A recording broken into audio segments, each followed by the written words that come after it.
Hey book fans and book nerds of the world, it's Elias and welcome back to another video here on the channel. In today's video, I am going to be doing a book review on Kingdom Keepers Disney After Dark by author Ridley Pearson. Now, Kingdom Keepers is a very popular book series that has sold way over 1 million copies worldwide. And it is a recently new series I discovered a couple of years ago. One of my good book buddies, his name is Alex Grabisa, told me about this book series all the way back in the year 2022. Back in 2022, I actually did buy the first book, and I tried reading it, but it didn't really suit me. I thought that the book was, very adultish, and I thought that maybe I wasn't ready for the book. And then recently, this summer, me and my family went to Disney World, all the way in Orlando, and I had the amazing opportunity to go to Disney World with my brother and my twin and my mom and my dad. And boy, was it the best experience I have ever had in my entire life. I mean, the Animal Kingdom and, the rides there, they were just so breathtaking. I could literally spend hours there. And I'm very excited to return next summer. But after that vacation, I thought back, about this book series, and I thought, you know what, maybe I am ready to read Kingdom Keepers, because this book series primarily takes place in Disney World and all across the Disney parks, like Epcot, the Animal Kingdom, all over the world. And it wasn't until a couple weeks ago when I was like, you know what, I think I'm finally ready to read this book series, because this book series is actually published by Disney Hyperion.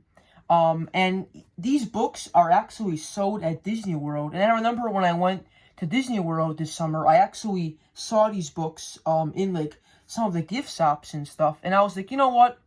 I gotta read this. So that's what I did. I spent the next month reading this book. I just finished it yesterday. And I am just beyond excited, guys, to talk to you about this novel. So, first, let me give you guys a short summary of the story in case you are not aware of it, and then I'll talk more about my thoughts and my opinions. So, Kingdom Keepers Disney After Dark follows the story of Finn Whiteman, who is a 13-year-old boy who is living a pretty modest life. One day, it turns out that he and these 4 other children audition to become DHIs, which stands for Disney Host Interactive and Daylight Hologram Imaging. And basically what these DHIs do is they are projections that give tours to people in the Disney World parks. Kind of like those Star Wars holograms, like the things that projects light and they talk. It's very similar to what these things are. And basically, something is very strange about this DHI technology. And it turns out that every time Finn and these 4 other kids go to sleep, it turns out that they are transported to Disney World during closing hours. Like when no one is there, when it is nighttime. And at first, Finn and his friends think it's pretty cool that they could, cross over to Disney World at nighttime, and that, they could have fun going on the rides and doing whatever freedom they want. But then they meet this man named Wayne, who tells them that they were selected to be DHIs for one particular reason, and that is to stop these evil villains known as the Overtakers, who plan to destroy Disney World and its parks. The main Overtaker that is focused in this book is, as you can see by the cover, Maleficent. Here she is, guys, with her green skin and evil makeup. She just gives me the shivers every time I see her. But anyway, guys, this man named Wayne tells them about the Overtakers, and that the reason why they were selected is because these individuals are supposed to help defeat these villains. Now Finn, being the normal boy he is, he doesn't really believe what's going on. He finds it hard to believe that he is even able to, cross over at nighttime, or he even finds it hard that he is caught up in this mess. But Wayne makes the point very clear, that the kids have to do their job and try to save Disney World, from these villains. Now, you guys may be wondering, well, how in the world are these villains even real? Well, every time Finn and his friends cross over to Disney World at nighttime, it turns out that the attractions, they come to life. For example, earlier in the book, when they went to Disney World for the first time, when they crossed over, they were at the Pirates of the Caribbean exhibit. And all of a sudden, like, all of the pirates came to life and they were, like, chasing the characters. The same can be said about, like, the Magic Kingdom. Like, since Maleficent lives in the Magic Kingdom, she actually comes to life.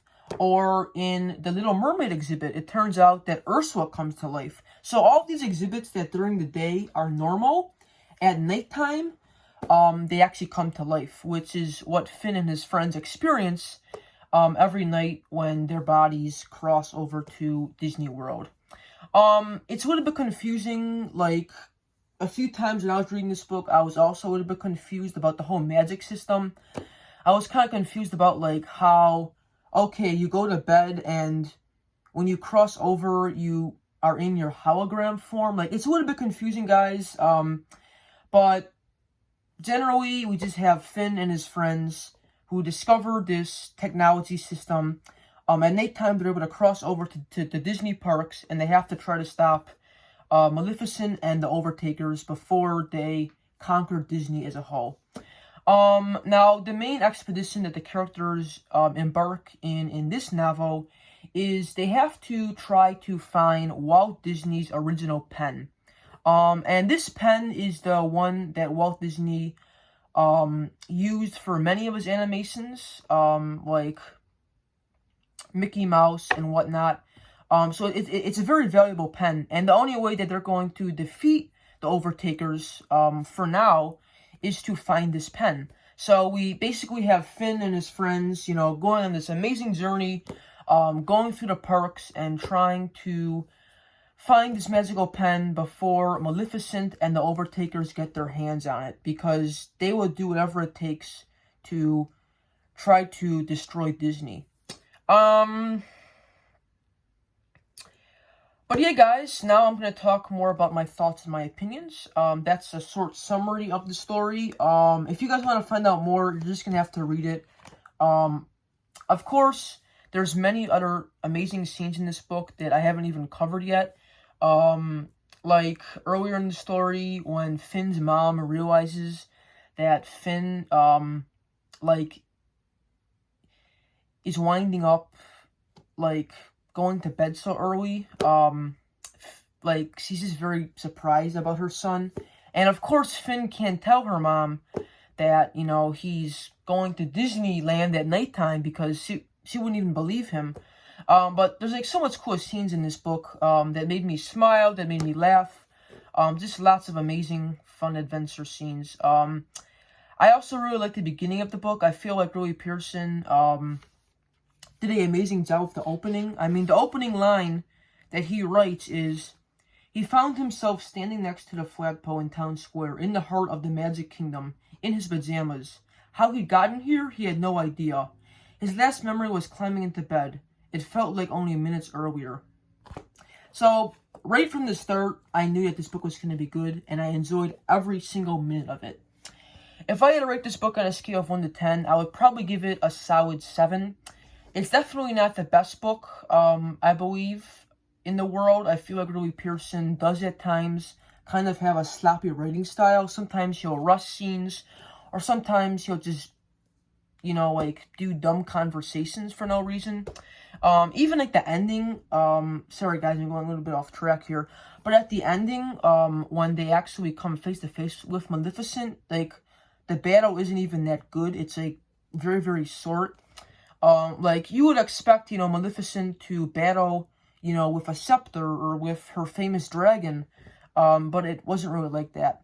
Other than that, I also really liked the whole plot of the book. I think it's kind of cool how these kids are able to go to Disney World after its closing hours, and you get to see, like, what it's like behind the scenes.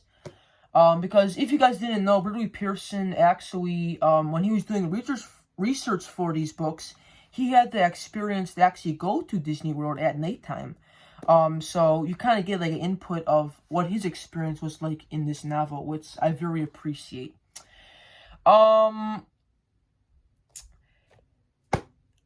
Yeah, the book's great, guys. If you're a huge Disney fan, if you love going to Disney World like me, if you like, you know, the Disney films, if you like Walt Disney, then this book is perfect for you. There is 7 books in the series, which I ordered all of them on Amazon. Right now, I am reading book 2, Kingdom Keepers Disney at Dawn, which is also very, very good. And I'm just going to enjoy myself, guys, on this amazing journey, because for so long, people have been telling me to read this book series, and now I'm finally in for it, and I'm so ready. A quick side note, if you guys do not notice already, the editions that I have, as well as the other 5, are not the original Kingdom Keepers editions. This is a little bit confusing, but in 2020, one of Ridley Pearson's editors told Ridley Pearson that a lot of the attractions that he put in the books were not up to date as they are now.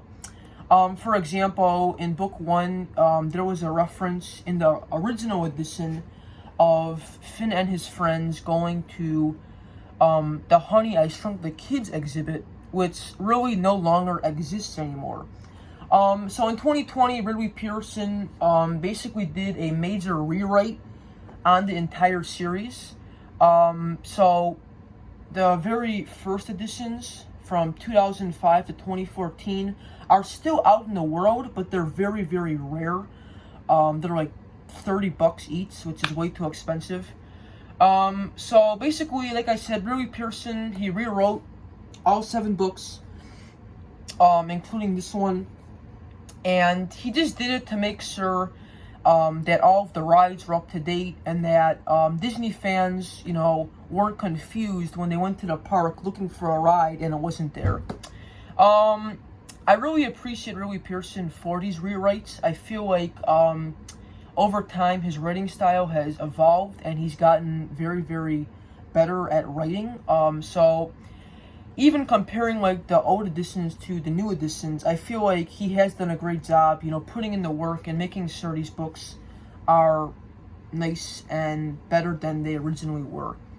Now, my cousin actually does own the original Kingdom Keepers books, and I had the choice to read the original or the new ones, but I decided that I want to read the new ones because I want to be a part of the new generation of Kingdom Keepers. The fans, you know, way back 10 years ago, got to enjoy their experience as Kingdom Keeper fans. But I just feel like it would be more better if I was a part of this new generation of fans, because I kind of want to keep up to date with what everyone else is reading, and I just want to make sure that what I'm reading is actually accurate, and that when I go to Disney World, I can actually see for myself the exhibits mentioned in the story. But yeah, guys, that's enough of me talking about rewrites. That is my book review on Kingdom Keepers Disney After Dark by Ridley Pearson. Like I said, the book was amazing, very, very fun, and I can't wait to read the rest of the series, including book 2 at the moment. Anyway, guys, thanks for watching.